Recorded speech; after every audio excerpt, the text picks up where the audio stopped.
हर हर महादेव दोस्तों, स्वागत है आपका हमारे YouTube चैनल पर।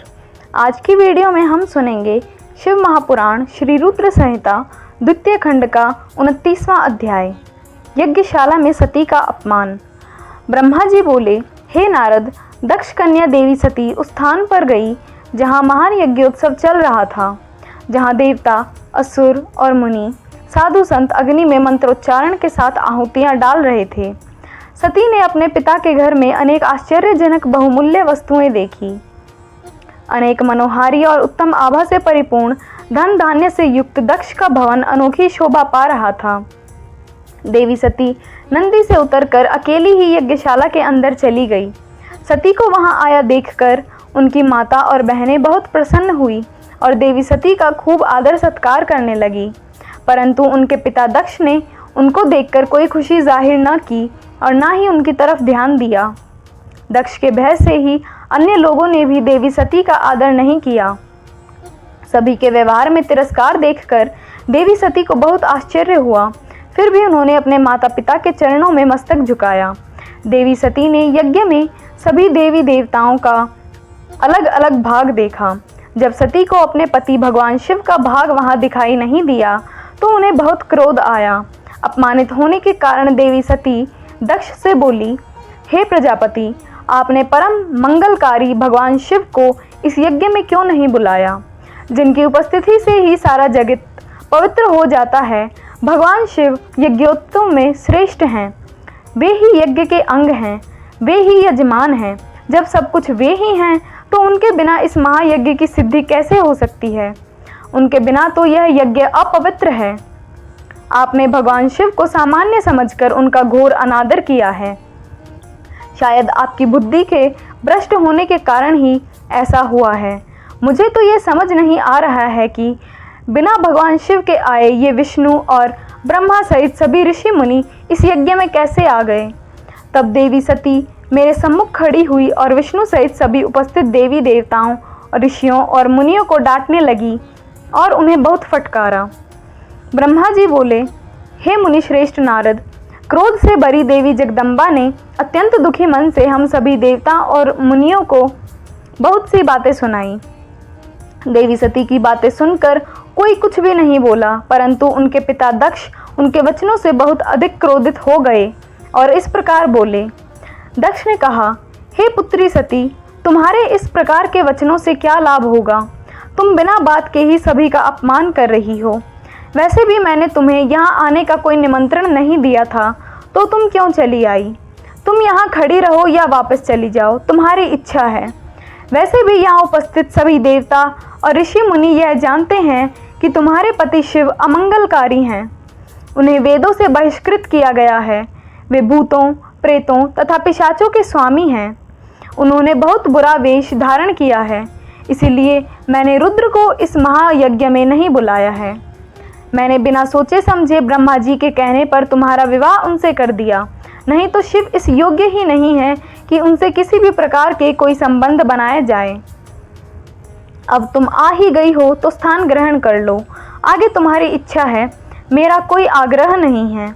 दक्ष की ये बातें सुनकर उनकी सती ने अपने पति की बुराई करने वाले अपने पिता को देखा तो उनके मन में रोष बढ़ गया। वे क्रोध से भर गई। तब वे मन में ही विचार करने लगी कि अब मैं शिवजी के सामने कैसे जाऊंगी। यदि किसी तरह उनके पास चली भी गई तो उनके द्वारा यज्ञ का समाचार पूछने पर क्या कहूंगी। यह सब सोचकर वे अपने पिता दक्ष से बोली, जो त्रिलोकनाथ करुणा निधान महादेव जी की निंदा करता अथवा सुनता है वह हमेशा के लिए नरक में जाता है। अर्थात जब तक सूर्य और चंद्रमा का अस्तित्व है उसे नरक भोगना पड़ता है। इस प्रकार देवी सती को वहां आने पर बहुत पश्चाताप हो रहा था। अपने पति भगवान शिव की अवहेलना को वह सहन नहीं कर पा रही थी। तब वे अपने पिता दक्ष सहित अन्य देवताओं से कहने लगी। देवी सती बोली, तुम सभी भगवान शिव के निंदक हो। तुमने उनकी अवहेलना होते हुए देखकर प्रभु शिव का अपमान किया है। इस पाप का फल तुम सभी को अवश्य भोगना पड़ेगा। जो लोग भक्ति और ज्ञान से विमुख हैं वे यदि ऐसा कार्य करें तो कोई आश्चर्य नहीं होता है। परंतु जिन लोगों ने अज्ञान के अंधेरों को दूर कर अपने ज्ञान चक्षुओं को खोल लिया है, जो महात्माओं के चरणों की धूल से अपने को शुद्ध और पवित्र कर चुके हैं, उन्हें किसी से बैर भाव रखना, ईर्ष्या करना और निंदा करना कतई शोभा नहीं देता। भगवान के श्री चरणों का ध्यान करते हुए उनका 2 अक्षर का नाम शिव का उच्चारण करने से ही सारे पाप धुल जाते हैं। तुम मूर्खता के वश में होकर उन्हीं भगवान का अनादर कर रहे हो। उनसे द्रोह करके तुम्हें कुछ भी हासिल नहीं होगा। उद्धार भगवान महादेव जी जटा और कपाल धारण किए शमशान में भूतों के साथ प्रसन्नता पूर्वक रहते हैं। वे शरीर पर भस्म लगाएं और गले में नरमुंडों की माला धारण करे हुए हैं। फिर भी मनुष्य उनके चरणों की धूल अपने माथे पर लगाते हैं, क्योंकि वे साक्षात्कार परमेश्वर हैं। वे परमात्मा हैं। वे ऐश्वर्य से सदा ही दूर रहते हैं। जो ऐसे महापुरुष की निंदा करता है, उसके जीवन को धिक्कार है। मैंने भी तुम्हारे द्वारा की गई अपने पति भगवान शिव की निंदा को सुना है, इसलिए मैं अपने शरीर को त्याग दूंगी। इस यज्ञ की अग्नि में प्रवेश कर मैं भस्म हो जाऊंगी। मैंने अपने प्रिय पति भगवान शिव का अनादर देख भी लिया है और उनके प्रति अपने पिता के कटु वचनों को भी सुन लिया है। अतः अब मैं इस जीवन का क्या करूं? मैं इस समय पूर्णतः असमर्थ हूं। इस यज्ञशाला में जो भी शक्तिवान और सामर्थ्यवान पुरुष हो, वह भगवान शिव की उपेक्षा करने वालों और उन्हें बुरा और अमंगलकारी कहने वाले की जीभ काट दे।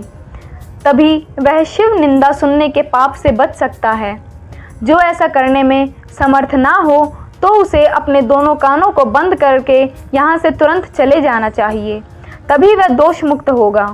फिर देवी सती अपने पिता दक्ष की ओर मुख करके बोली, अब मेरे पति महादेव जी मुझे आपके साथ संबंध होने के कारण दाक्षायणी कहकर पुकारेंगे तो मैं कैसे कुछ कह पाऊंगी। हे पिताजी, आपने मेरे पति का घोर अपमान करके मुझे उनके सामने जाने लायक भी नहीं छोड़ा, इसलिए मेरे पास अब एक ही रास्ता शेष है। मैं आपके द्वारा प्राप्त इस घृणित शरीर का आपके सामने ही त्याग कर दूं। तत्पश्चात सती वहां उपस्थित सभी देवताओं से बोली कि तुम सबने करुणा निधान भगवान शिव की निंदा सुनी है, इसलिए तुम्हारे कर्मों का दुष्परिणाम तुम्हें अवश्य मिलेगा। मेरे पति भगवान शिव तुम सबको इसका दंड अवश्य ही देंगे। उस समय देवी बहुत क्रोधित थी। यह सब कहकर वे चुप हो गई और अपने मन में अपने प्राण वल्लभ भगवान शिव का स्मरण करने लगी। ओम नमः शिवाय।